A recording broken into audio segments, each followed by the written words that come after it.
turn off my, turn off my.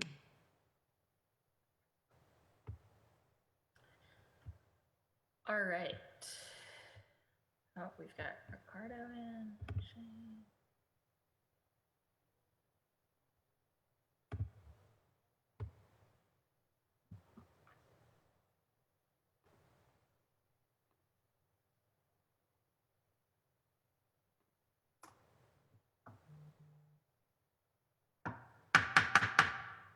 Gaveling this meeting of the Boston City Council's Ways and Means Committee to order. This is a working session today. I'm Kenzie Bach, the District 8 Boston City Councilor and Chair of the Ways and Means Committee. I'm joined here today by my colleagues, Councilor Liz Breeden from District 9, Councilor Michael Flaherty at large, Councilor Frank Baker, District 3, Councilor Kim Janey, District 7 and Council President, Councilor Anissa Sabi George at large, and Councilor Ricardo Arroyo, District 5. This working session is being recorded and live streamed at boston.gov/city-council-tv. It will be rebroadcast on Comcast Channel 8, RCN Channel 82, and Verizon Channel 1964. The Council's budget review process this year is comprised of a set of hearings and working sessions. These working sessions are a chance for councilors to generate comments for the upcoming and questions for the upcoming hearings, and so as such we don't take public testimony at the working sessions, but you can testify in the budget process in one of a number of ways. So when we have hearings, which are frequent, there will be many more coming in the coming weeks, you can go to the public notice online and join via the Zoom link, and then at the end of the hearing give a comment in person over Zoom. If you don't want to wait and use that method, you can send us, you go to boston.gov/council-FY21Budget. You can read all about our process and the testimony procedures, and you can submit a 2-minute video of yourself testifying. You can also email written comments to ccc.wm@boston.gov. We will take comments in spoken or written in any language that you speak and commit to getting those translated for the whole council. And we'll also have, at the end of the departmental hearings, we'll be having 2 dedicated public testimony hearings, one on May 26th at 6 p.m. to testify about the BPS budget, and one on May 28th at 6 p.m. to testify about the rest of the city budget. You can also informally tweet us your questions using the hashtag BOSBudget, BOSBudget. So we look forward to hearing from you. Today's hearings on dockets 0588 to 0590, orders for the FY21 operating budget, including annual appropriations for departmental operations for the school department and for other post-employment benefits. Dockets 0591 to 0592, orders for capital fund transfer appropriations, and dockets 0593 to 0596, orders for the capital budget, including loan orders and lease purchase agreements. So our focus today will be the set of departmental hearings we have upcoming. So because of the ongoing COVID-19 emergency, we've combined some hearings. So the Department of Public Works and the Boston Transportation Department will be coming in together before the council. So we're going to talk about those today, the Boston Public Library and the Boston Center for Youth and Families, BCYF, and YEE, the Youth Engagement and Employment office as well. So we're gonna be taking all of those offices today. My proposal, I also want to welcome councilors Ed Flynn, Lydia Edwards, and Matt O'Malley of Districts 2, 1, and 6 respectively, who have just joined us as well. Thank you, friends. All right, great. So there's a lot of departments today. And I should note that especially for transportation and public works, we have forwarded over a whole bunch of questions that were generated in the capital budget working session. So if your question was not answered in the capital budget hearing, we're tracking all unanswered questions, and we have actively forwarded those over. But I think what we should do is run through, we're going to run through transportation, public works, and library in the first round. And then, actually no, we'll do transportation and public works just together in a first round, and then we'll do library, BCYF, and YE in a second round. So just to kind of, make it so that we don't all have to say our questions for all 5 departments at once. Could you repeat that again, Madam Chair? Yeah, so what we'll do is our first round will focus on the streets hearing. So anything that people haven't already raised in our capital hearing related to BTD and PWD. And I say that knowing that I think a lot of things came up in the capital hearing, and all of those are included in our info requests already to BTD and PWD. I mean, people can feel free to repeat if you want, but don't feel that you need to.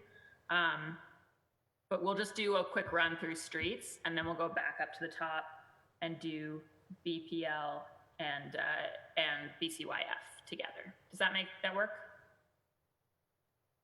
All right. Yes, sir. Great. We're gonna go with that. All right. So I'll put it in the comments, but I mean, I'll be recognizing people in order of arrival. So, but I know Councilor Liz Breeden has to step out for a second, so I'll read the order, which is going to be Councilor Flaherty, Councilor Breeden, Councilor Baker, Councilor Janey, Councilor Asabi George, Councilor Arroyo, Councilor Flynn, Councilor Edwards, Councilor O'Malley, and we've also been joined by Councilor Julia Mejia at large. So, excellent. Great. All right. So, Councilor Flaherty, if you want to start with, I know that you've raised some streets and sidewalks issues already, but if you want to start with anything else that you want to make sure that when we have BTD and PWD for us, we are asking them about. Yep, no, just a general overall update on the street, the conditions of the street. It'd be important, I think, that the city undertake an audit, particularly as it pertains to crosswalks that are not clearly visible, our hotspots, and just make sure that we're on track with with safe streets and doing our part to make our roads safer. So it's in line with that. And obviously looking for an update on some of our bridges, in particular the Northern Avenue Bridge that participate in a lot of hearings on. So be interested in to get an update from BTD as to where we are with that. So other than that, I'm good on the streets piece. Great. And I'll just note, they also told us we'd get a bit more detail potentially on the Long Island Bridge in the streets, which I know you asked about before. And I've also got your question about sort of the Vision Zero side of things too. So yes, thank you. Thank you. So much. Okay. We'll swing back to Councilor Breeden when she's back in a second. So Councilor Frank Baker. Yeah. Oh, you're here. Liz is there if you want to, Liz, go. Okay. I'll very quickly say we had a mobility study in Oscars and Brighton over the last 18 months. It cost $500,000 to do.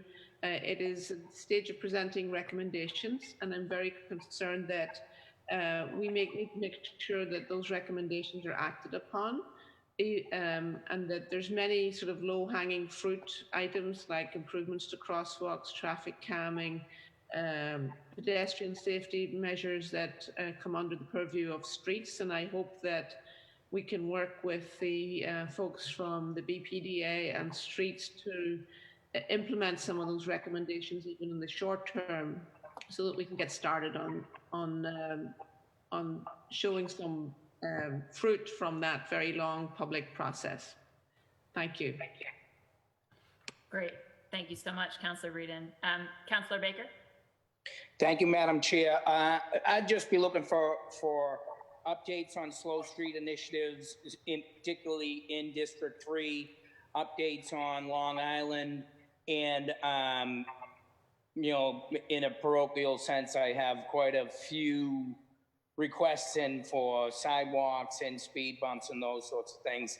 And also, I wouldn't mind hearing from Public Works on where they are with their planning or thought around organics and composting, if we can build infrastructure as a city, and then also a check-in on the lighting department, how they are doing and how their new space is, where it is, and that sort of stuff. Thank you. Great. Thanks so much.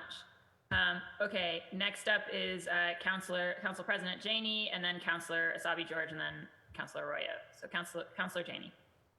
Thank you so much, Madam Chair. In terms of, so I'm going to just try to get all of my questions out. I know you have the different rounds, but if I can get them all out, then I don't have to be here for the second round. Now, for the Public Works, a lot of that was already, we talked about that during the Capitol, so I won't repeat that stuff. If for our libraries, I'm especially interested in the Roxbury branch. I understand there's additional staff coming. I'd be interested in how many and what that total would be once it's fully staffed, and what the breakdown is, how many are librarians versus custodians, and if there's any money around the programming there.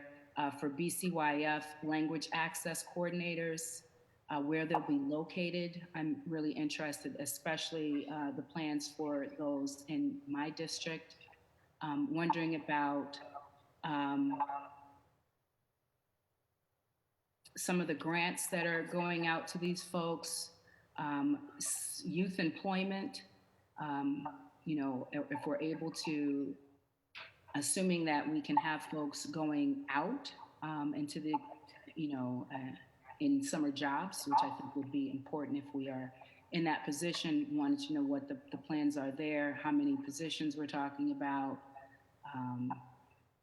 and how COVID is impacting that. Then I had some general questions just around process.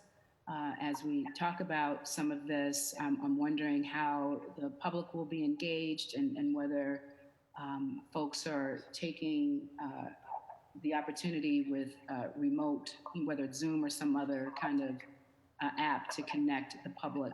And I'm not speaking about our Ways and Means hearings. I think you've designed a very robust process, Madam Chair, but just as whether it's the Parks Department or some other department, and if they're engaging the public, just wondering what the plans are for that. And that's it for now. I'll try to hold if I'm around for the second round. Thank you, Madam Chair. Great. Thank you so much, Madam President. Councillor Asabi George, and then it'll be Councillor Arroyo and Councillor Flynn. Great. Thank you, Madam Chair. The topics that I have an interest in, I just want to echo Councillor Baker's comments about Long Island Bridge. I want to know if we're on track to meet our goal. I know that came up also in Capitol. Safe needle disposal, you know, that's Boston Public Health Commission, but we do know that there's been a lot of conversation over the last few years around employee training around safe sharps disposal. So I'm just curious about an update on the training for Public Works in particular, and to understand sort of our efforts across the city to create better options and better options for disposal and for pickup on needles. Also, I'm a big proponent and have continued to call for increasing the use of raised crosswalks, especially around schools, elderly buildings, and playgrounds. So I'm curious how many raised crosswalks we have in the city and how those areas were selected. I know some of it's through Safe Streets with the humps, but I am particularly curious about raised crosswalks. I'd love an update on the Northern Avenue Bridge, where we are in the design plans for the bridge. And I think that this came up in the overview or in Capitol perhaps. So if we could just have a deeper dive into the Northern Avenue Bridge. Curious about Project Oscar around composting. I think somebody else has brought that up in a previous meeting. So if we could have information on that, on the success, how much has been collected, and where the additional sites are going. And then I think a number of colleagues have brought up the pedestrian ramps across the city and making sure that they are ADA compliant, where we are in that. Again, I think that came up in one of the overview hearings. So hopeful to get deeper into the weeds on that. And I'm sure one of my colleagues will ask about electric vehicles. That's important to have, to make sure that our fleet is more and more electric, and how we're moving towards hopefully a fully electric municipal fleet. So that's it for my questions on Public Works. I'll save the rest for the next round, because I think I've taken a little bit of time. I do have, can I just say transportation quickly? Safe routes to school. Big proponent of making sure that we have safe routes to school, both we think about public safety, but also sort of pedestrian safety for our kids, making sure that we're slowing traffic that's related to raised crosswalks. But want to make sure that we continue to implement safe routes to school. And while kids aren't in school right now, I'm hopeful that planning is still happening in partnership with BPS. And certainly applaud the efforts around Vision Zero, and looking forward to having an increase in the workaround, increase in the budget for the work around Vision Zero. And I'll leave the rest to our colleagues. And if anything isn't brought up from the rest of them, I'll make sure to review it and come back to it next round. Thank you, Chair. Great. Thank you so much, Councillor Sabi George. Next up, Councillor Arroyo, and then Councillor Flynn, and then Councillor Edwards. Councillor Arroyo, I know there's transportation stuff in your district that has been a big focus. Yeah, and Public Works Department as well, right? Yep. So the first one is for the Public Works Department. What plans does the Public Works Department have to try and increase contract diversity? At the moment, only 8 of 77 contracts are with minority-owned or women-owned businesses. What are their plans to increase outreach to get a more diverse pool of potential respondents, especially since a lot of those contracts expire June 30th of this year?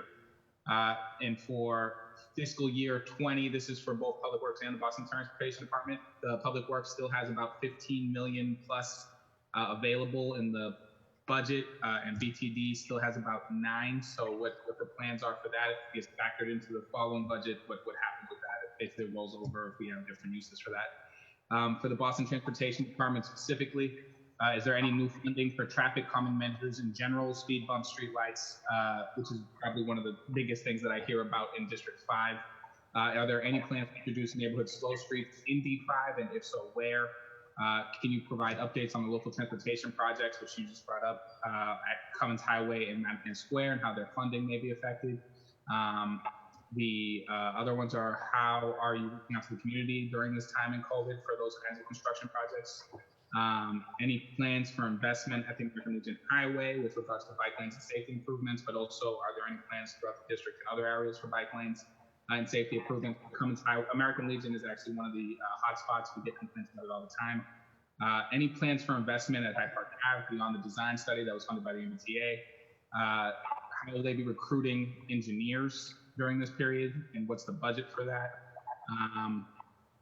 Let's see, similarly to BTD, to the Public Works, similar to them, BTD only has 5 of 34 contracts with minority-owned or women-owned small local businesses. How are they planning to improve representation? What Vision Zero items are allocated to D5? What are they doing to make sure that they're equitable throughout districts? If you can get a rundown for how they're impacting all of the districts. And do they have any data available on the placement of blue light stations and their use, and what they're doing with that data? And that's technically the foliage, right? The trees, the arborists, things like that. What we're doing to increase that. I know you and I spoke about that, Chair, but I don't know what the stance is now with everything that's going on. Great. You all set? Yep, that's it. Thanks. Thank you. Yeah, I know there's a major commitment in the budget as it currently stands to double the tree planting, and also to increase on the operating side, the sort of arborist support, and do an urban forestry plan. So certainly in the budget that we're reviewing right now, there's a major commitment on that front, which I'm excited about. All right, Councillor Flynn, and then Councillor Edwards, and then Councillor O'Malley. So Councillor Flynn. Thank you, Council Buck. I just want to highlight the conditions of the sidewalks throughout my district. They need significant work, especially in the south end, throughout Villa Victoria. The sidewalks are in rough shape. I'd like to get an update on what we're doing in terms of sidewalk and making sure that they're ADA compliant. The sidewalks throughout the district, and making sure that the crosswalks align with the ramps for ADA compliance. A lot of them are not aligned properly, which is which it makes it very difficult for the persons with disabilities to navigate the crosswalk and the ramp. So I want to get an update on that. Vision Zero, of course, pedestrian safety. Slowing down the traffic is also critical, and so I'd like to get an update on speed humps in my district. The street traffic, the street lighting as well, making sure it's working properly. And I just think I'm working with Councilor Baker, but we're gonna have to have a serious conversation eventually on the speed limits that's happening in our city. I've said it 100 times, 25 miles an hour is too fast. And, you know, when a child dies in your district, you know, you have to go back to the drawing board and figure out what's working and what's not working. But we're just seeing so many cars speeding throughout our neighborhood, even during this time when there's no traffic. People are going 50 miles an hour through streets of Boston. Unacceptable. So Vision Zero, transportation, bike paths along Summer Street is an issue that I've been focused on as well. And that's all I have for right now, Council Buck. Great, thank you so much. Thank you. Thank you, Council. Councillor Edwards, and then it'll be Councillor O'Malley, and then Councillor Mejia.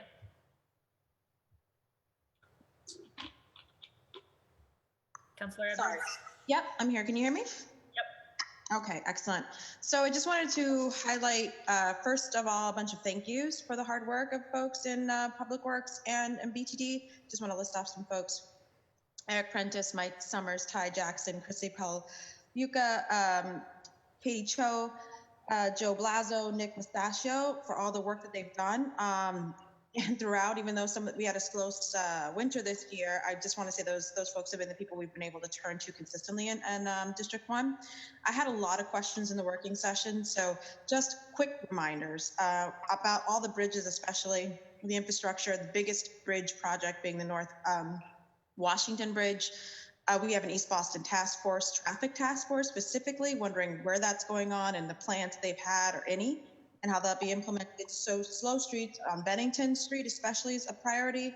North End sidewalks because of the historic nature and some of the way the buildings have been built. How do we make sure, again, those sidewalks are becoming ADA compliant? I know there was a big project to push and move and do the curb cuts, crosswalks, things like that. Because of the barrels are, I think, one of the number one asks of our community in the North End, but also in East Boston. I think at a minimum, every single city lot should have a barrel that people can throw in their trash. And also we need to consider having a doggy waste barrel as well attached to or near that, so that people, and with bags on them, down the Greenway and down on any public barrel that we have, if assuming people are walking their pets around there. Wanted to also make sure that we were talking about, excuse me, infrastructure with regards to not just trash, but as we're looking at tourist impact in our neighborhood, especially in the North End. I know we allocate based off of kind of population, but the North End gets 2 million people a year. Again, so that's looking at the hokey hours and planning to either increase or decrease. Also a concern is about the timing for the street work, especially the North End or throughout. It seems like with fewer cars on the road, we would hope that we could be more aggressive with getting a lot of this infrastructure done. I don't know if that's possible. So, and then finally, just making sure I look at your list. I'll come back. I have a lot of down to the street specifics that I don't need to do right now, but thank you. Okay, well, either come back, or if you want to send those along, we'll put them in the formal document too. So we're happy to do that. Well, I don't know what's more efficient. I mean, honestly, maybe I'll just put it in the formal document because I know all of my other colleagues have a lot of questions and we're already at 11:30. I'll respect that time. I'll send it. Yeah, just send it over and we'll put it right in. Okay, Councillor O'Malley, and then it'll be Councillor Mejia. Thank you, Madam Chair.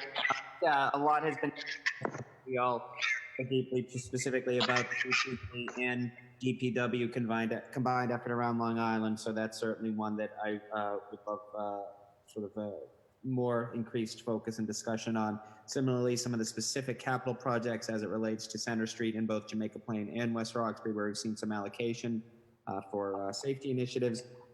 As it relates to Vision Zero, delighted to see the increase, the $5 million increase. Obviously want to drill down a little bit more on the funding, the ability to use crash data to inform a lot of the decisions, and want to just echo the bold distribution of projects. There is a state project that has a city component between my district and Councillor Janey's district. That's the Columbus Avenue dedicated bus lane, which is a an MBTA state DOT project, but there's been some talk about having a bike connection between District 6 and 7 to allow for that to encourage better usage of the Southwest Corridor. So I know that's something we've talked about at length. Want a little bit more specificity on that, as it's not in the capital budget. Similarly, delighted to see the strategic bike network increased, and want to talk about how we're utilizing that and what it looks like, not only in District 6, but throughout the entire city. Finally, I think much of my discussion, which is, or much of the focus on BTD in the budget process, is going to be how we can work with sort of the new reality that we're looking at.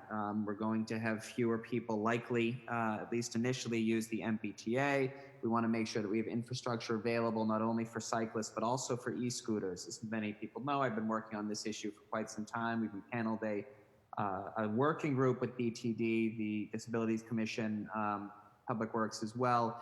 There was some talk about piloting a program, which we've actually kind of slowed down, but this is just something that should be part of our conversation. Micro-mobility, how we use it and how we use it well. And then finally, switching gears to DPW, appreciate the comments, many of my colleagues, on our efforts around waste and sustainability. We, after many, many years of fighting, were able to secure a piloted composting and textile pickup in last year's budget. Both of those were put out to bid. There's obviously been some, it's moved at a somewhat glacial pace, so that I think needs to be really focused on going forward. We also need to have the difficult discussion as it relates to moving away from single stream recycling to multiple stream recycling, because as I think all of you know, I'm like a broken record on this, but it bears repeating, the cost for recycling is now significantly more than just traditional trash pickup. And to put that in comparison, when I began on this body, we were actually generating revenue for our every tonnage of recycling that was picked up. We're now paying $120, $125 per ton, where we used to get paid about $3 to $5 per ton. So this is something that not only is environmentally important, but also good as our jobs as stewards of the taxpayer money to make sure we're getting the best deal. So I think my line of questioning on those two, I know libraries we all care about as well. Delighted to see Eggleston branch renovation in the budget. Want to drill down on that when we get to BPL as well. Thank you, Madam Chair. Great. Thank you so much. Thanks, Councillor O'Malley. Councillor Mejia. Yes, thank you, Chairwoman Bach. My questions are for Public Works. I see one of the goals that they stated in FY21 was to launch a recruitment campaign for hard-to-fill engineer and skilled laborers. I'm just curious about what the proposal recruitment campaign will look like, and what the campaign will be conducting specifically. Outreach for engineers and skilled laborers and people who are people of color. Just want to get a better sense of what that campaign looks like. And just to follow up on Councilor Arroyo's question, I'd like to hear more about the FY21 goal to implement new procurement policies. Who are they looking? Who are they looking to expand and improve the pool of respondents to include? I'm just really curious about what that process will look like. In the budget narrative, it says that the PWD has so far spent $1.3 million in overtime. However, in the PWD summarized portion, it says that they have so far spent $2.3 million in overtime. Why is there a difference between these two numbers? Just curious about that. And in regards to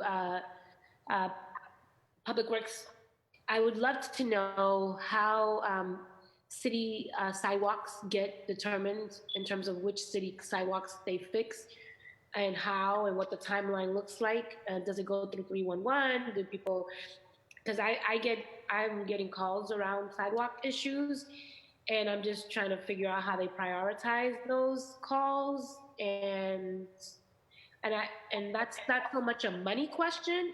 It's more of a process, and I think the process is just as equally as important as the final outcome. So I'm just curious about how they allocate those resources. And in terms of Boston transportation, one of the stated goals is to encourage active, quote unquote, transportation, including adding new blue bike stations and completing Better Bikes corridor. I know from experience in my neighborhood that this is just because you are building something doesn't necessarily mean people will use it. What funding is available to actively encourage people out of their cars and onto bikes on these corridors? So again, just having these blue bikes there in certain neighborhoods is just not getting people to use them. So wondering if they plan to do some public awareness campaign or something to get people out of their cars. I asked these same questions in the Public Works Department, but is there a plan in terms of recruitment campaign for hard to fill positions? Where are they recruiting from? And does this campaign include reaching out to skilled employees of color? We're not talking about the libraries now, are we, Kenzie? No, we're doing that in the next round. Okay, so so then just these two departments, I guess. I'm also wondering, I know that certain neighborhoods have more garbage cans, if you will. I'm just also curious about the process of how do we decide how many garbage cans are we spreading across the city? Do they have do they do a study to see how much garbage is in a particular neighborhood, and then they put a garbage can there? I'm just curious about how those things get decided. And also, I'm curious about the time when the garbage is picked up. I'm not sure if certain neighborhoods get more pickup because they have more garbage. Just wanted to know a little bit more about the garbage pickup schedule. Great. Thank you so much, Counselor. All right, I'll just quickly say on my end, I asked a whole bunch of streets-related questions in our capital hearing, which I will be coming back to. I do want to thank them. In the meantime, I've had a chance to chat with BTD about some of the plans for resurfacing and adding raised crosswalk on Beacon Hill, and also the plans to improve bike safety on Boylston Street in Fenway, and pedestrian safety on that stretch as well.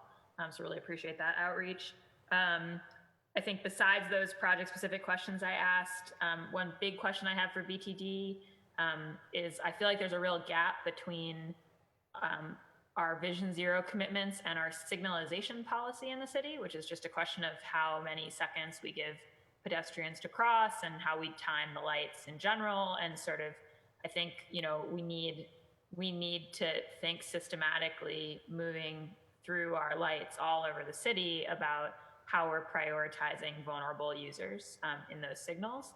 And I really want to understand what the plan is for that, because I know that we, to some extent, rethink signalization when we redo a given intersection, but signalization changes shouldn't have to wait on the physical redoing of an intersection. So would really like to understand what the game plan is there, because I don't think that we have moved as quickly as we need to, and you feel the difference in how much time a pedestrian has to cross a large street in Cambridge versus Boston pretty immediately. So definitely want to raise those issues.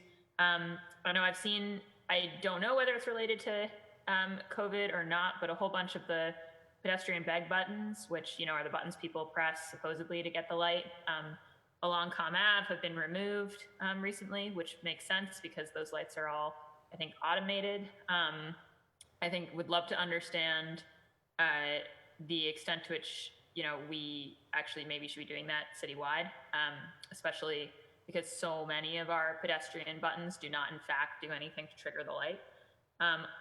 Conversely, I think there are a bunch of places where we really appreciate where we've put in like pedestrian activated lights and crossings, and those can be really useful for neighborhoods and for slowing down traffic. So would love to understand more about our policy on rolling out more of those. And then I think just in general, I do want to ask BTD a question about how to think about this shift, even if it's temporary, in usage of our streets, and how we make more of our street space available for pedestrians, bicyclists, et cetera. And my instinct is that it's almost one of those things that you have to do it well, to create more space for people to socially distance and walk around the city, but without incentivizing a whole bunch of people to crowd to a specific location. You almost have to do like a wider set of places. I've been intrigued. Beacon Hill has a long tradition of informal shared streets, in the sense that most people walk in the street unless a car is coming.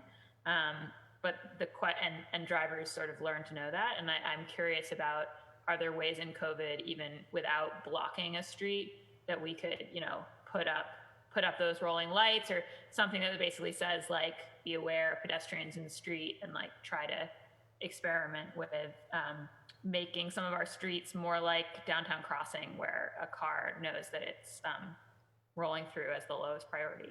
I think we're in a weird moment, and it might be a chance to really think about what it means for the space of the city to belong a bit more to pedestrians and bicyclists and strollers, especially in our densest neighborhoods.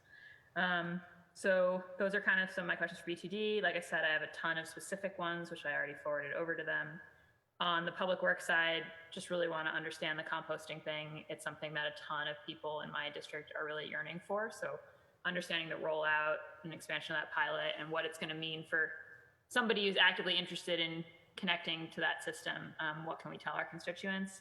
And then I just really want to echo Councillor Arroyo and Mejia on procurement for both these departments, BTD and PWD. I think, to Councillor Edwards' point, there's an enormous opportunity for us to do a hugely increased amount of street work because of the decrease in traffic right now. And also, I think in a moment where we are trying to have a robust capital budget, we're in a position to borrow money on the capital side. In many ways, that seems like it may be more available in the coming year than precious operating dollars. I just think that if that's going to be a big way that our city is spending money, we have got to be doing more than the pilots we were planning before, more than a 5-year trajectory for how to get some more diversity in our bids. Like, we've got to figure out ways to intervene now, so that some of the money that goes out the door in FY21 is going out to a much more diverse segment of this population that's hurting so much. So so really just want to echo those things. Those are mine. Great. And now we'll go back up to the top, and we'll do the library and BCYF and YE together. So I'll go back up to Councillor Flaherty. Thank you. I see Councilor Braden is here, and technically, I think she may have been before me, and if she's ready to ask questions, I'll cede my spot, and if not, I'll. A man of procedure. Yes, that is true. It is titly Councilor Braden. Councilor Braden, if you want to go ahead, you have the floor. Yeah, you're muted at the moment.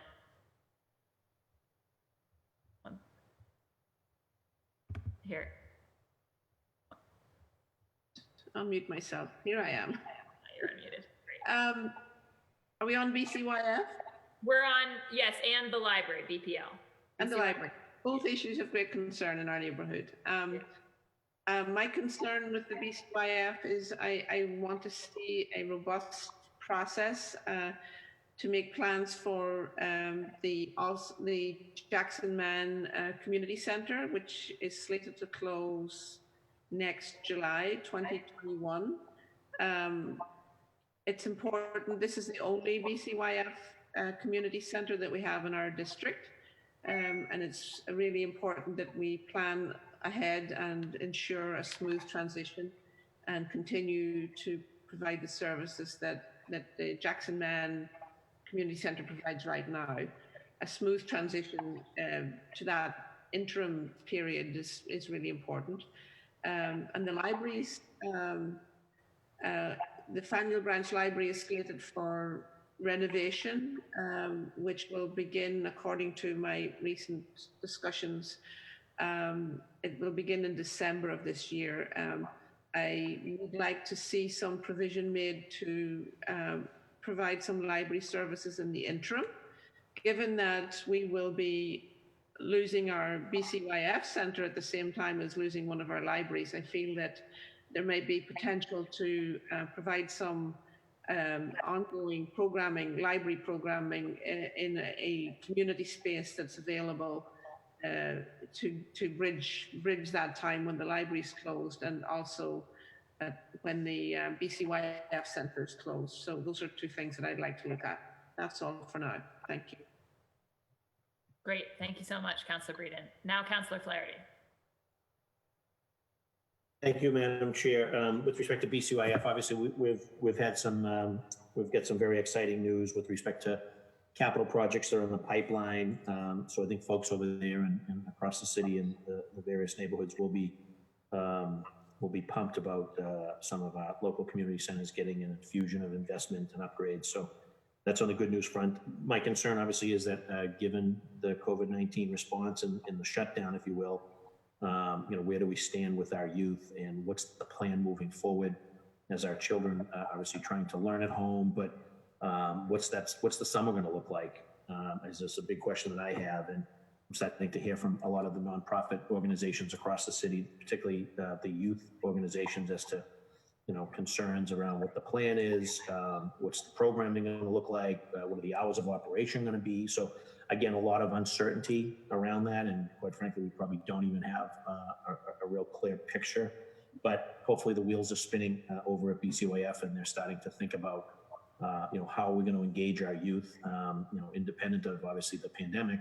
We have youth violent crime that continues to dog our city, as does the opioid crisis. And one thing we know is that we got to keep our kids active and engaged and busy off the streets, with meaningful opportunities that that they could have great learning experiences with, the indoor job opportunities. What's the summer job plan? So those are my big concerns with respect to BCYF, and would love to hear sort of what their vision is now in light of the COVID-19 shutdown, and what pressures that's put on them, and how we as a body and or our other local partners can assist in their effort as well. So, and also with respect to the libraries, the same applies to that in terms of, what programs are the libraries going to be able to offer, and what their hours of operation will be in light of what's going on. In addition, both the libraries and BCYF, Councilor Baker, I know he's on the phone, had a great idea a few years ago in terms of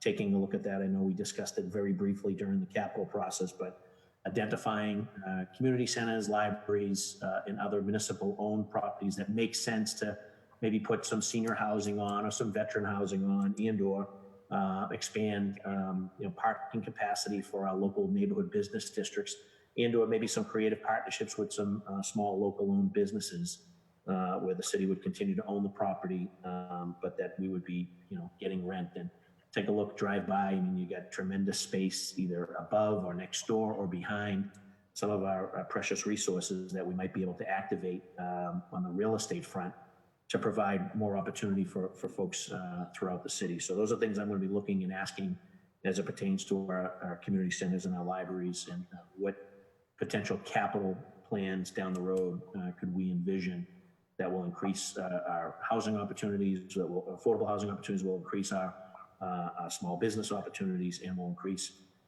local parking opportunities for residents that are in densely populated neighborhoods or business districts that could use additional parking to attract business. So I appreciate your attention here to detail, and look forward to getting the responses from the appropriate parties at the hearing.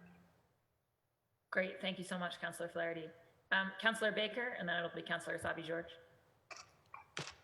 Thank you, Madam Chair. More just District 3 related update on Adams Corner Library. What we can expect, like what would timeline be after that when we're finally able to get back to work.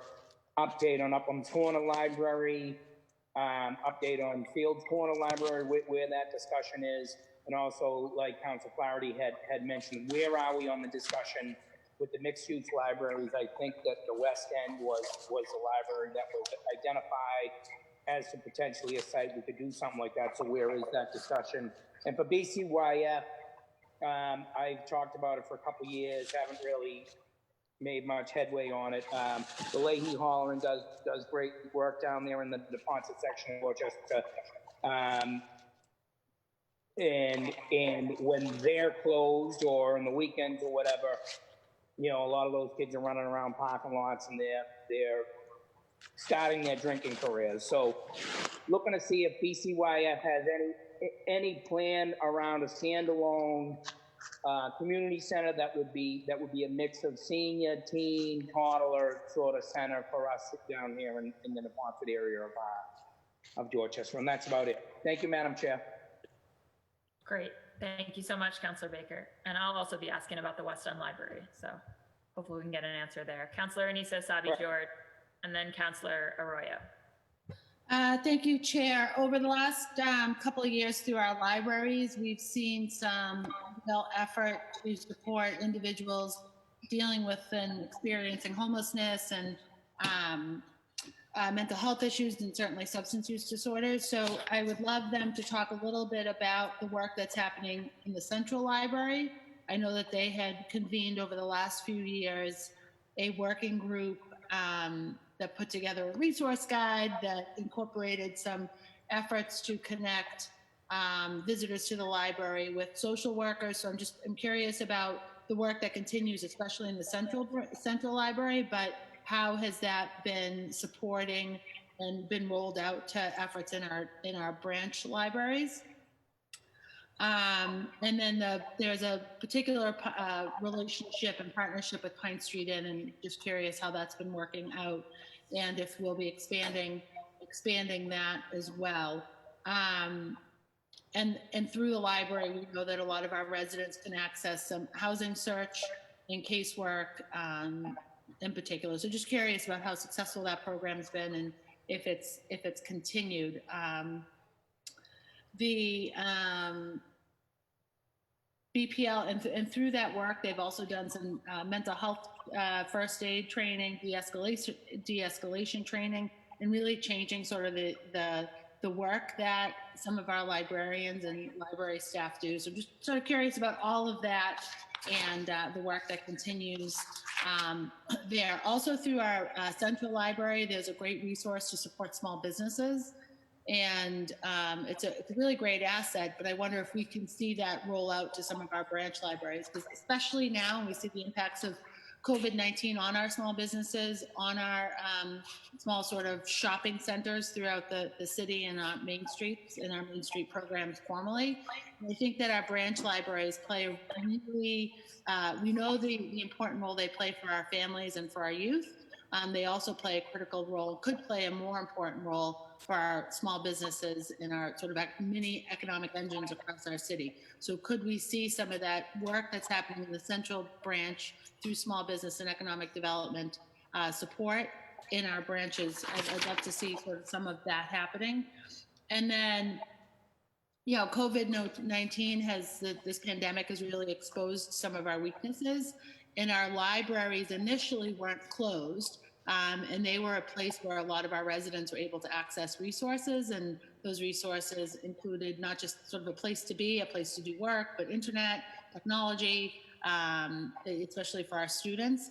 So I think we need to look at the sort of the bones of our library system for the future, because if we could have maintained them open longer, and through this pandemic, a lot of our residents who are experiencing isolation, who don't have access to food services or mental health services or the internet, when we think about our kids, if we could have kept them open longer, I think that would have been really helpful. On BCYF, just summer program, I think we're all really interested in the role of summer programming, and it's okay for BCYF right now, right? Yep. It's good. Yeah. Okay. Perfect. And then just sort of, again, it's another place where if we have If we can learn from this experience with COVID-19, the BCYF, the youth centers, the family centers really could be a resource and an asset. We've seen them used for food distribution and things like that, but they really, the more we can do out of those places, those centers of our communities, the more resources we can get to our families and our residents across the city. So curious about summer jobs, curious about the role that they'll play through the summer if we are continuing to distribute meals and other things across the city in the summer. And then sort of specifically things that are happening, our street outreach SOAR, which comes through BCYF. I'm curious about the work that's happening there, and then some sort of general programming. What's the planning that's happening going forward to reincorporate our families into activities, whether it's swim, whether it's physical activities, whether it's cooking classes, in addition to sort of the summer camp stuff. So that's it for me this round. Thank you. Great. Thank you so much, Councillor. Councillor Ricardo Arroyo, and then it'll be Councillor Flynn. Thank you, Madam Chair. So for the Boston Public Library, one of my questions is the number of participants in the early literacy program drops, nearly half. I'm assuming that might have something to do with COVID-19 and the closure of public facilities, but if that's not the case, I'd like to know that. If it is the case, I'd like to know how we can maybe adapt that program for at-home use via the computer. Similarly, what their plans are for their Libby app. I'm a big fan of the Libby app, and it creates access to electronic ebooks, but they're usually stunted in number, and so you have to wait sometimes months to get access to newer ebook. In light of COVID-19, what are the plans to kind of change the way that they do their online service, and what programming are they thinking about doing for youth and for folks like that? Similar to Public Works and the Transportation Department, 16 Boston Public Library contracts, only one was awarded to a woman-owned business, none to any people of color. What's BPL planning on doing to improve representation of folks of color and women in small businesses in their contracts, especially since, like Public Works, many of their contracts are expiring on June 30th. When we get to, and this might be, I think we covered this a little bit, there's a couple of restoration jobs happening at High Park Library. Unlike the Rosendale Library, it's not closed entirely. The High Park Library has a real issue in their basement that was slated for a construction fix. Just making sure that all of that's on track and what their future plans are for the High Park Library, which is a really beautiful building. The other thing really briefly on that part was I had spoken to BPL about, because our libraries are all closed in terms of Rosendale, we were having an issue with folks getting their books on hold. We talked about a book dispensing machine that exists similar to a vending machine for books so that folks could get their holds and could get new books out of the BCYF facility. There was some interest in that. Now, post-COVID, just kind of checking in where they are on that. For BCYF, what are their plans for their sports and fitness programs considering COVID-19? How have they taken into account the impact of COVID-19 when planning for this year's budget? How are they going to adapt their programming in the likely event that social distancing continues? Let's see. What's BCYF's plan to proactively assign contracts to folks of color and women-owned small local businesses? When it comes to summer youth employment, how is that reflected in the program, in the budget, and what are their plans there? And then just on the BCYF revolving fund, what effect, if any, has COVID-19 had on the fiscal year 20 revolving fund receipts and expenditures? And that is it for now. Anything else that comes up, I'll send it in. And so we'll go from there. Great. Thanks so much, Councillor. Appreciate it. Councillor Ed Flynn, and then it'll be Councillor Edwards. Thank you, Council Buck. As it relates to the public libraries, the city invested money recently in the South End branch. Actually, the South End branch is in the middle of, is the border of mine and Kim Janey's district. So we both take great pride in the South End Library, but we want to make sure it continues to be an outstanding library. But I want to see and the staff in there are excellent. And I want to see what type of outreach and services we are going to do for the nearby Villa Victoria residents. Many of them are Puerto Rican. So I'd like to expand our access to services for Spanish-speaking residents in and around the South End especially. The West End Library is something I'm also concerned with. I do have a lot of constituents that use that, so I certainly support you on and the others in making sure that that's an excellent library as well. The South Boston branch is one of the oldest branches we have in the city. It needs a lot of work. Eventually, I'd love to see a brand new library, as Councilor Flaherty mentioned, perhaps having senior housing above it. Again, the staff there do a tremendous job. I want to see more services for children. We have a lot of mothers groups, a lot of children with mothers that go up there, nannies that go up there during the day as well. We want to see what type of services we can expand. The Chinatown branch library is in progress. I think it's doing well. The planning phase is doing well. I would like to get a briefing on that. It'll be the first time we have a public library in Chinatown in maybe 60 years. So it's desperately needed. I want to thank Mayor Walsh.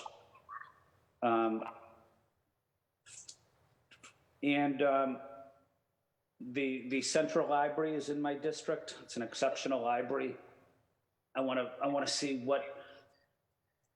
what services we can continue to have for our seniors that go into that library frequently.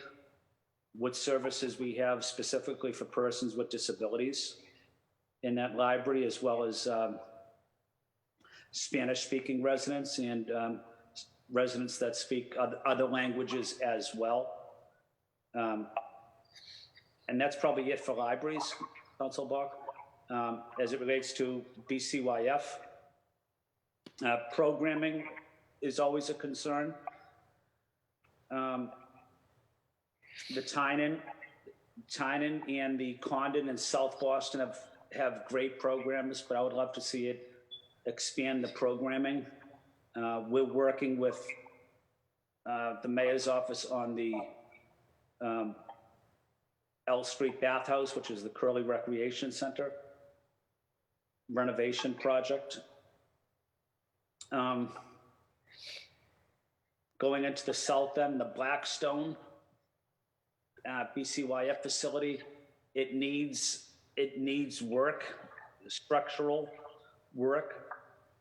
I had an opportunity to visit recently, and I'd like to see more of an investment into the BCYF.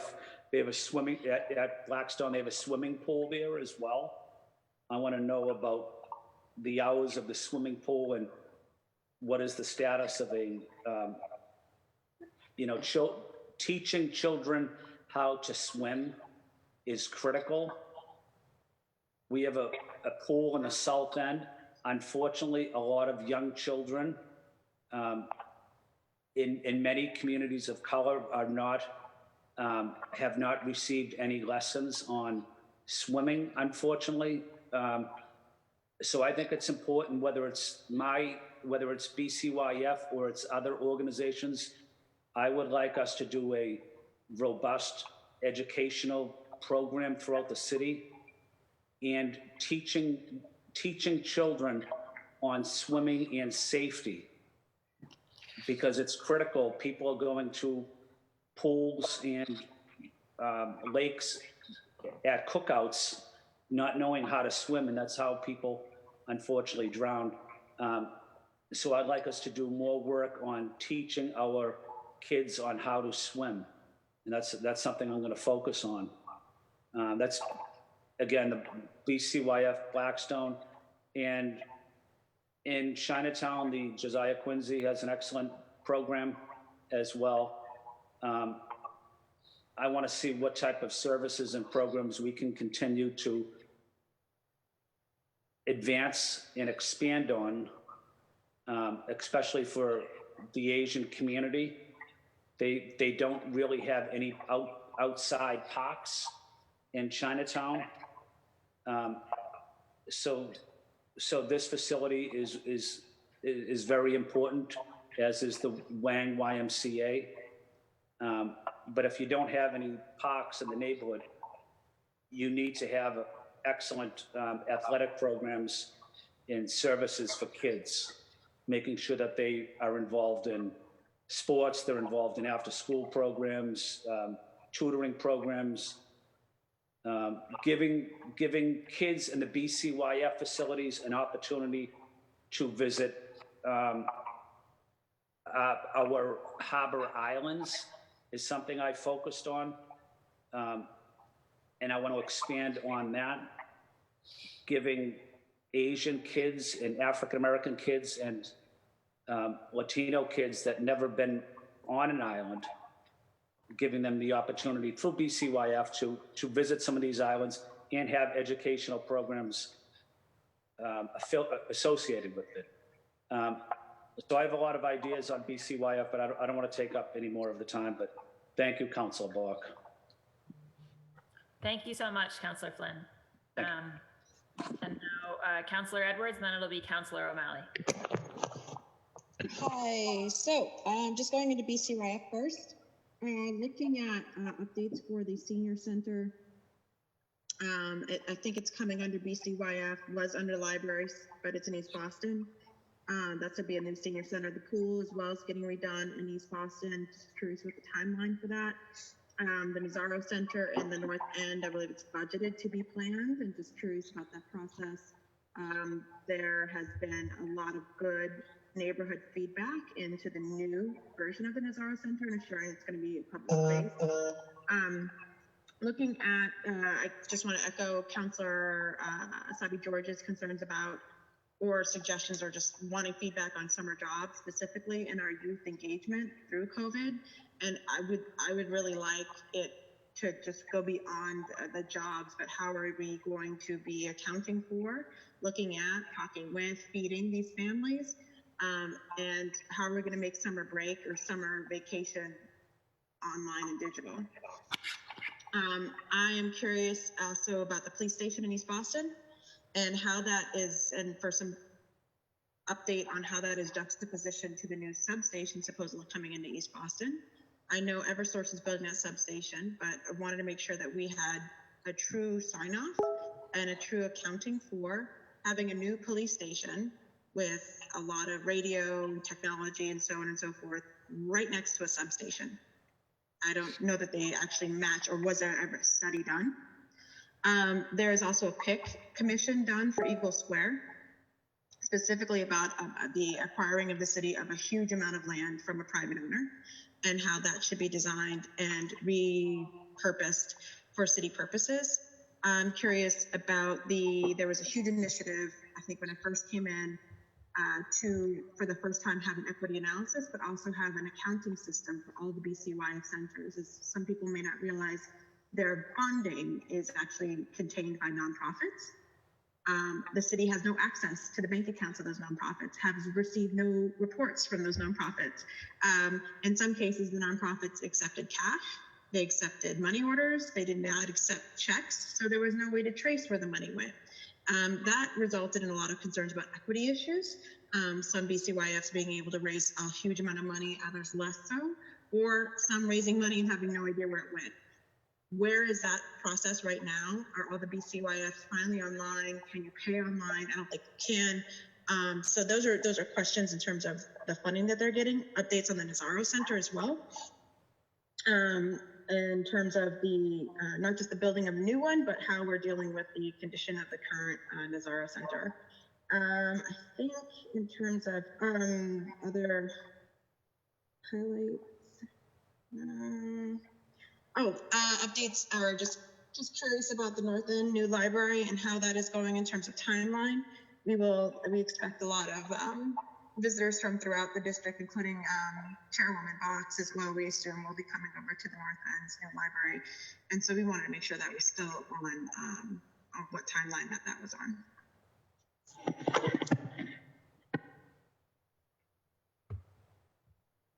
Great, thank you so much, Councillor Edwards.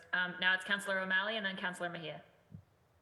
Thank you. As I mentioned in the last round, obviously delighted to see the long overdue, but nevertheless much appreciated commitment of the Eggleston Square Branch Library renovation, wanting to talk about how the construction schedule is going to be impacted. Similarly, wanted to underscore the need of the West Roxbury branch to get in the queue down the road. It's been quite a while. I remember being a young kid at the last renovation, and I'm no longer young or a kid. As it relates to BCYF specifically, I want to really drill down in the Hennigan Community Center on Heath Street, JP, back of the hill. Now, as we know, many of these community centers share space with schools and want to talk about, so they could literally share a building, but be obviously completely different entities, which is for safety reasons and a whole host of other reasons. Want to talk about how these, it's a two-part sort of question, which was somewhat, well, not somewhat, which certainly would involve the BPS budget as well. As it relates to this facilities plan, what accommodations are we making or sort of planning are we undertaking as it relates to school buildings that also holds BCYF centers? And then similarly, is there an opportunity for the Hennigan specifically? I've met with a number of the residents. They're mostly my constituents, but quite a few from the other side of the hill and Councillor Box district as well. It's a wonderful little place. The only issue is it's been a dilapidated building now for going on decades. So how do we address that in the short term, and then how do we look at this in relation to BPS's Build BPS plan as well going forward? Similarly, you know, the need for a standalone senior building in West Roxbury specifically, a neighborhood that boasts about a quarter of all residents as senior citizens, is something that I know my colleagues and I have been pushing for quite some time.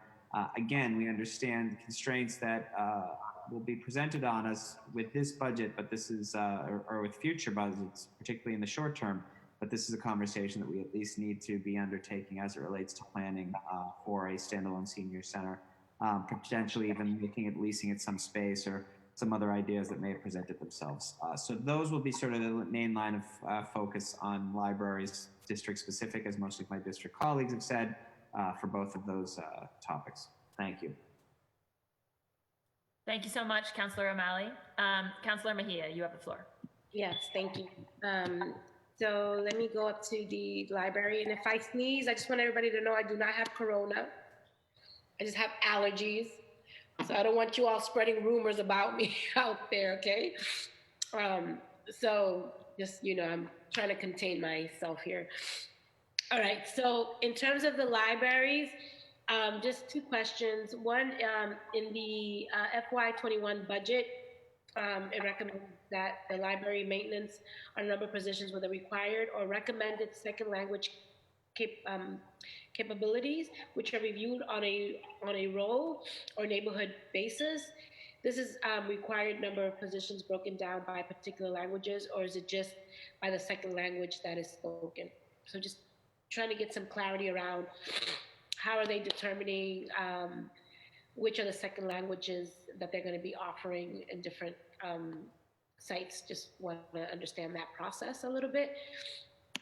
And then the second question for the libraries is, on one of the hiring challenges of the BPL has stated it has to do with the IT positions, mostly due to the large number of universities and IT firms in the greater Boston area. My question is, what opportunities are there for apprentices or other training programs for these positions? So how can we expand that pool to help build the pipeline? I'm curious about. Okay, so moving on to the Boston Centers for Youth and Family questions. Is the BCYF marketing communication goals, is it listed that they will work with the City of Boston Language Access Coordinator to expand translation and interpretation within the centers, and how will that be implemented? Just curious about what that looks like. Another one of the goals is to create a social media campaign to share all BCYF has to offer for the summer and fall 2020. As a follow-up to my previous question, will this campaign be multilingual? And also, how are they going to be adapting this to summer programming during the COVID-19 era that we find ourselves in? In terms of youth engagement and employment, a number of the other departments that we've spoken about today during this working session have stated that hiring for hard to fill positions have been a challenge. You know, we keep hearing that everywhere that I go. I hear that from folks, but I'm just curious. Is there an opportunity for YEE to partner with these agencies to create opportunities that young people can fill, either right away or through training and apprentices, right? So what opportunities exist for us to start building that pipeline within our own youth pool? Obviously, youth employment has been impacted heavily by COVID-19. One of the goals is stated that to think creatively of how to provide an online experience for youth in Boston. Can they expand how that would work? We hosted a youth development session on Friday where we got to convene nonprofit organizations and young people across the city to really unpack how we're going to live in this new norm, without knowing whether or not we're going to be returning back to school, back to work, back to quote unquote life.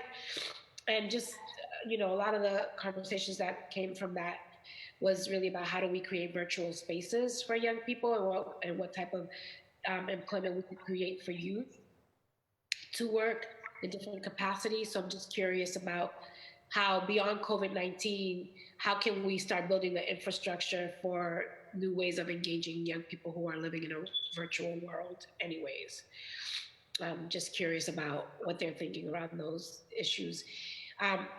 And I am a little bit curious about the participatory budget process. There was once upon a time a youth participatory project budget process. Ashley Rose, who I know, used to run it, and I'm just wondering if that's still around, and if so, who's leading it, and how does it work, and how are young people informing these decisions, aside from just the Mayor's Youth Council, which is great, and I appreciate that they have a formal voice, but just wondering what other ways we can engage young people in these processes. And I am curious about, I think about youth employment not just during the summer, just wondering what year-round employment opportunities exist for young people. Thank you. Great. Thank you so much, Councilor Mejia.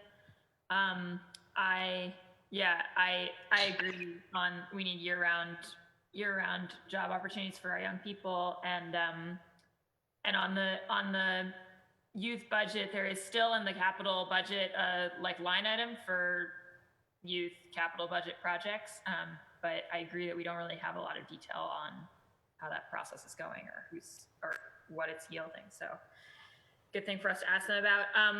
My own further questions I'll stay with youth for a minute on the BCYF front. Definitely just trying to think about how we do some big different thing this summer. I mean, even a lot of I'm encouraged by the additional money that the administration put in the budget for, violence disruption. But I think a lot of our kind of tried and true, programs around that are going to be impacted by COVID in terms of like the, in-person work that they focus on. So understanding, but like the need is still really there. So understanding how we're rethinking that work, understanding how we're rethinking for all the young people who use our BCYF centers, if there's a modified way to make those available this summer. If there isn't, what are we going to do? And I think we're going to need to be really creative about creating those virtual spaces, like Councilor Mejia referenced. Creating, I think the question of like, could we be sending out materials for some kind of arts activity or like science activity or something? Could we be sending like a weekly package of materials to our families all summer? The same way that we're thinking about getting food out to our families who can't come to the sites. I think we need to think way outside the box in terms of how to engage young people. And I think things like art, things like virtual reality, actually, which is sort of a burgeoning new industry, digital music composition. I think there are a bunch of things that people could be doing, that young people could be doing, that are engaging and creative and expand your mind and can be done from home. And then people can kind of check in with each other and feel a sense of community that way. So I just really would like to hear how BCYF is thinking about the possibilities on that front.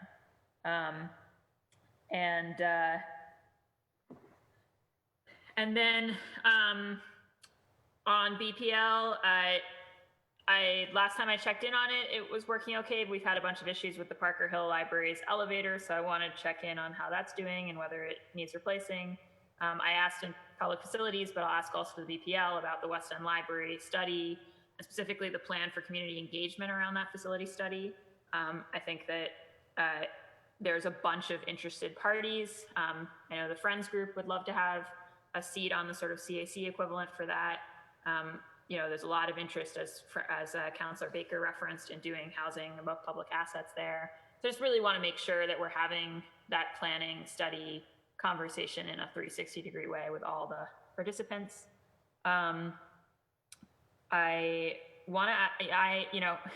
Technically, the Central Library, as Councillor Flynn said, is in his district, but it's also used by a huge amount of my district, and my district votes in it, so I consider it sort of mine as well.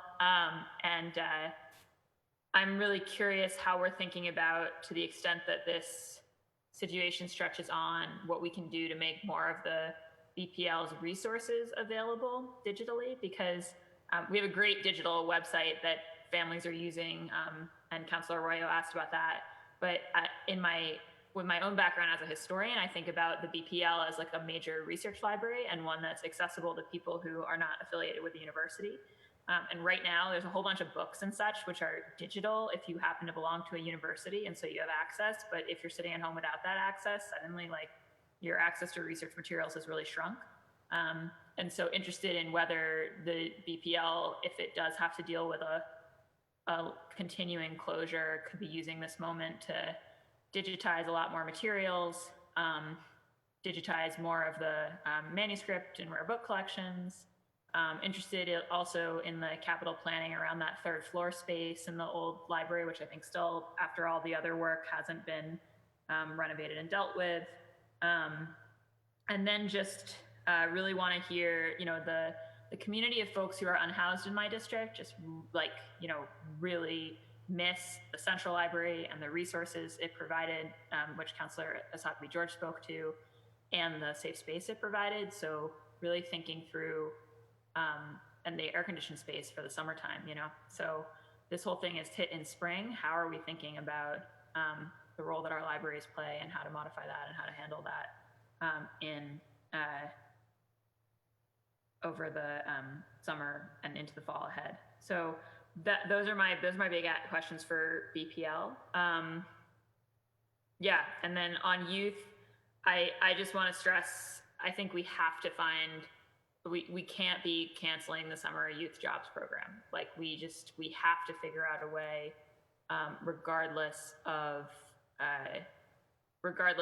what jobs are sort of constrained, to be, helping our young people who count on those jobs to support their families and themselves this summer. And so that's really important to me, and I want us to all be being really creative about that. So those are my questions. Oh, and the last one is, sorry, I forgot. We have no BCYF centers in most of my district. We have a great one at the Tobin out in Mission Park. And so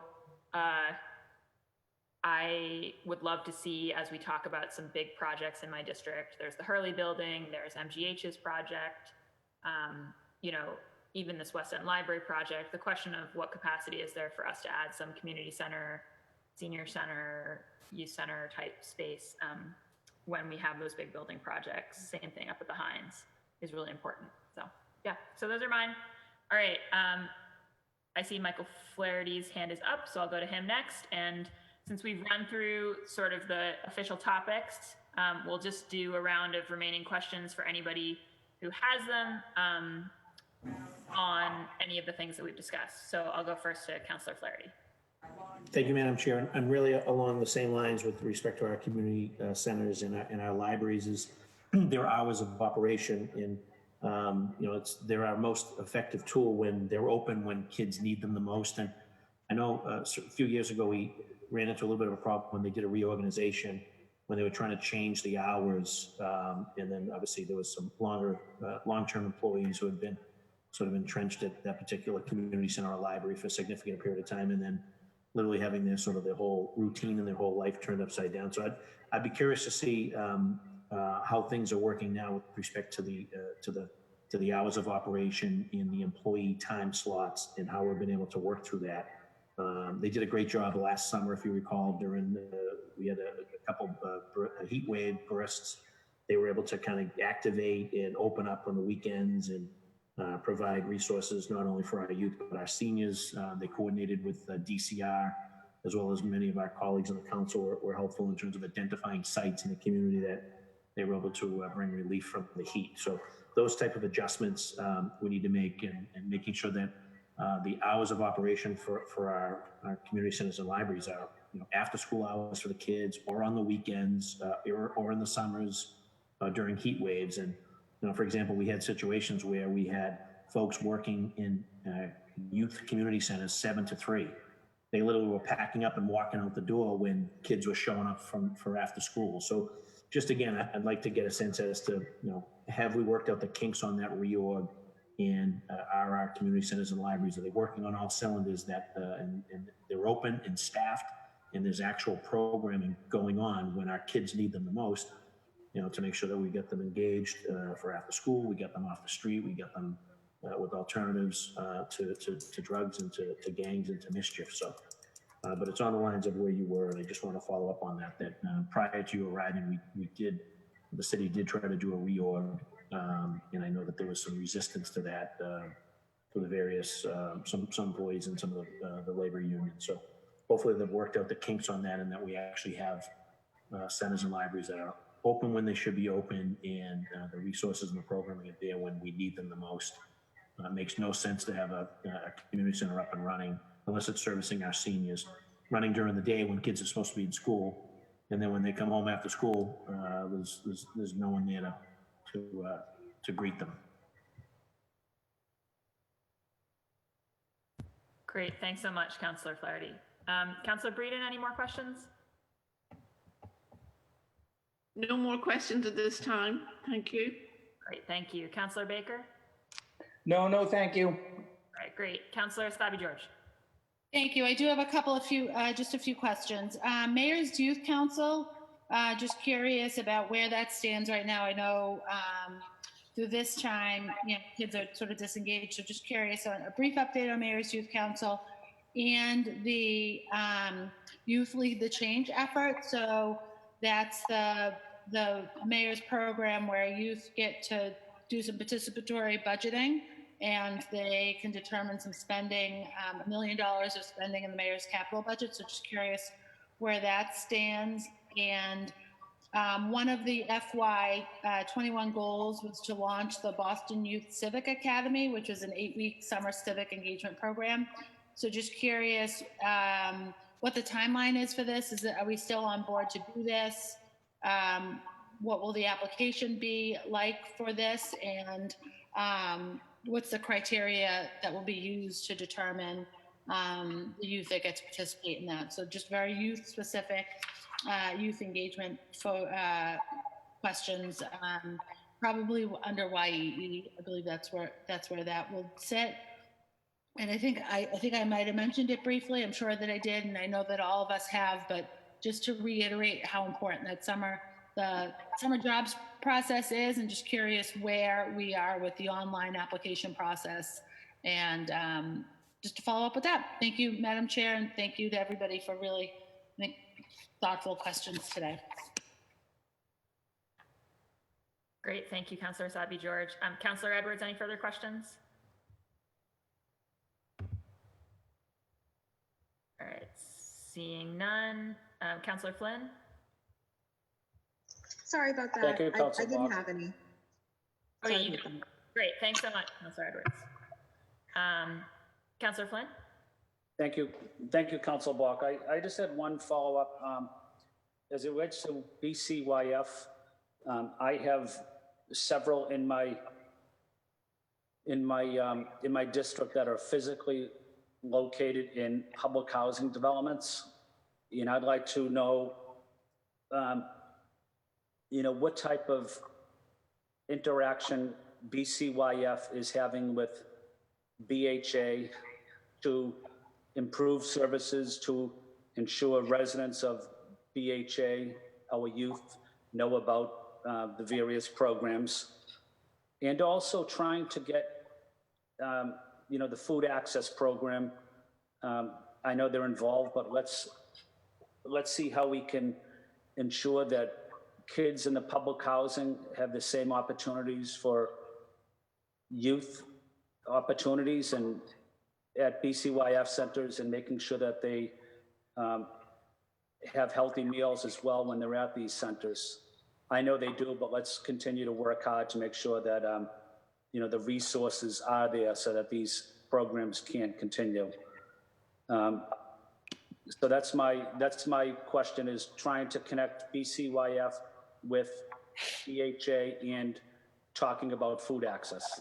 And that's it. Thank you, Council Bach. Great, thank you so much, Councillor Flynn. Councillor, and I agree with those very much. Councillor Mejia?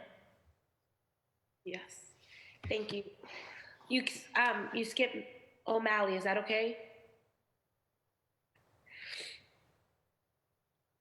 You're on mute. Yes, we're all good. He's had to take off, so it's your turn. Oh, okay. I just want to violate the order law here. I just have one or maybe two, I don't know how many follow-ups, but one is specifically to I think it's the department that deals with the sidewalks and the pavement in our neighborhoods. I think I mentioned this in terms of the heating patterns. I just want to know, what are we doing to kind of cool things down in certain parts of the neighborhoods, aside from just planting trees? Is there anything else that we can do in terms of the type of tar that we might use? Or there has to be something more that we can do to cool things down in the hood. So I'd like to know what those options are, and if we've ever even considered exploring them in terms of climate change and the issues that we see in communities that are impacted by all the environmental injustices that we've been exposed to. And I am curious around the youth engagement and employment piece. We have a lot of boards and commissions in the city of Boston, and oftentimes we have the Mayor's Youth Council, and that's one operating body, and most of their voices, all things that deal with youth.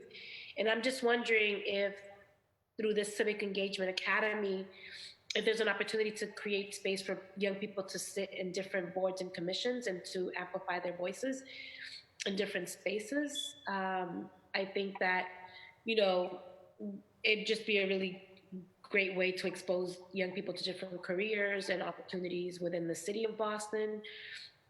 So just wondering if the Civic Engagement Academy could be a vehicle for that, or if there's other ways that we can figure out how we can develop their skill set.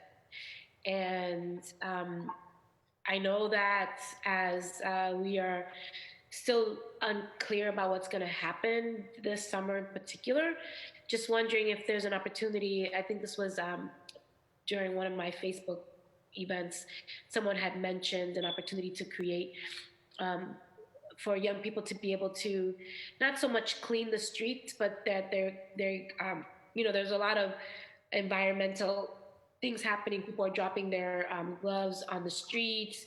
If there's a way to engage young people in a campaign to help keep their neighborhoods clean. Back in the day, ABCD, or I don't know who it was, but there were the red shirts that were part of the youth programming jobs. So how can we get young people engaged in unifying our neighborhoods, not just cleaning, but like being really thoughtful about where do we put garbage cans and maybe doing a whole research project around it. I just feel like there's ways that we can utilize young people during the COVID-19 era in ways that make sense, and they don't just have to be babysitting kids at, at a camp, which is what normally it's either the camp or. Let's just be creative and think about what opportunities exist for young people during the summer. They need work, and I'm really going to be looking for ways to support this department to find creative ways to employ young people. And that's it. Thank you. Great. Thank you so much, Councilor Mejia. Yeah, I just want to echo, I think that it's really valuable to give young people leadership opportunities and chances to, be involved in a way where they can tell that their responsibility is real. And I think we have a huge number of things that need doing in this crisis. And I think that we can ask our young people to step up, and that it gives them an opportunity to take on responsibility too. And so we should be thinking about that. We should be thinking about individual project sort of things. There's just all kinds of ways that people can learn independently. And we really need to step up our creativity as a city on that, because we can't afford to have this be 6 months where our young folks don't have learning opportunities or jobs. And I just really want to stress, I know that when you look in the budget book, the 3,330, I think, summer jobs the city is contemplating are meant to be funded partly with city funds, partly with private funds, and partly with state money. And traditionally, it's been hard to keep that state line item up. And I think this is going to be a tough state budget year. So I'm really concerned about, what we do at the City of Boston level to make sure that we really have all those jobs we were anticipating for our youth. And I agree we need to do a ton on this front in the coming months. So, all right, anybody who has a remaining burning question should raise their blue hand. Otherwise, I'm going to gavel us out.